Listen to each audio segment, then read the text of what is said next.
Hey everybody, Motorpoet 59 here.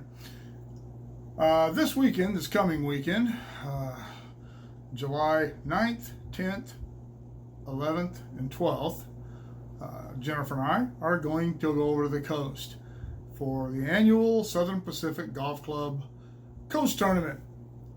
And we almost didn't get to have it this year with all this COVID-19 crap. All the golf courses in each county, didn't matter, Kern was doing it too. If you didn't live in that county, if you didn't have an address, an ID that was for that county that proved you lived there, you couldn't play on their public golf courses.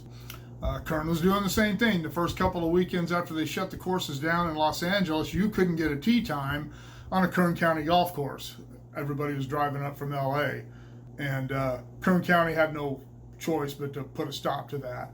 And San Luis Obispo County did the same thing. Then during the lockdown, it was right towards the end of it, San Luis Obispo County, and San Luis Obispo County, for those of you who don't live in California or aren't aware, is the Central Coast, Pismo Beach, Morro Bay, Arroyo Grande, San Luis Obispo, all those towns up through there. It is a San Joaquin Valley retreat. A lot of people from the San Joaquin Valley go there because it's right over there. I can walk out my door, get in my truck, and be walking in the ocean in 2 hours. But they actually sent out, San Luis Obispo County, a lodging order that said that it was, didn't make any bones about it, it was aimed at the San Joaquin Valley residents. And they essentially said, hey, we love you guys, but we don't want you here right now. And so they created this order that no lodging facilities in San Luis Obispo County, whether it was a hotel, motel, RV park, campground, whatever, could be at more than 50% capacity. And whoever was there using that had to live in San Luis Obispo County, and if they were from somewhere else, they had to have a legitimate reason, such as a business meeting or something, to be there. I made my reservations at an establishment in San Luis Obispo County. I won't name their name until after this is all over, so I can give them props. I'd like to give them props right now, but I don't want to get them in trouble because that lodging order is still in effect.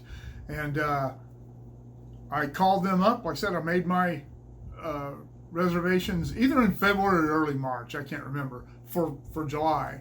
I do that every year. And I called the guy up and said, hey, what about this order? He said, well, we're not really gonna make a big deal of it. And I said, well, I just don't want to show up in July because I said, I'm coming over for a golf tournament. I don't want to show up and have you say, oh, well, if it's not a business meeting, then you don't have your reservations. And he said, no, we're not going to do that. He said, you made your reservations are good. Number one, we aren't at 50% capacity for that weekend yet.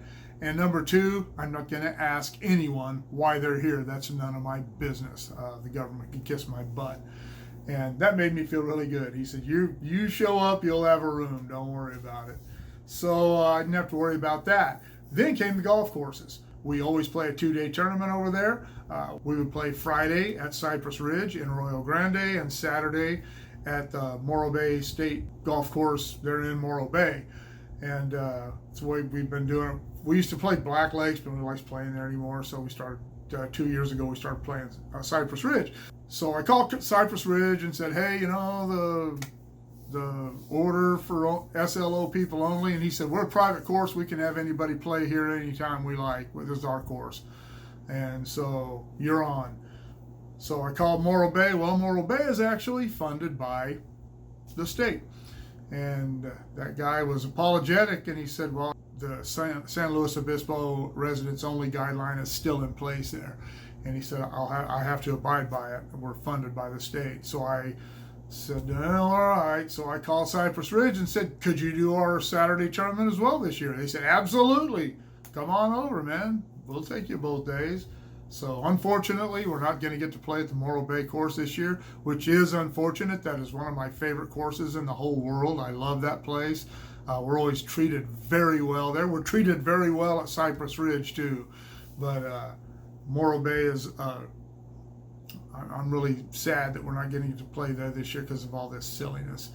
One of the bright spots, though, is San Luis Obispo is not one of the counties where they've closed all the dine-in facilities. So we can go over there and have dinner, and it's just going to be my wife and I this year. It's really sad that these places have put so many restrictions on so much.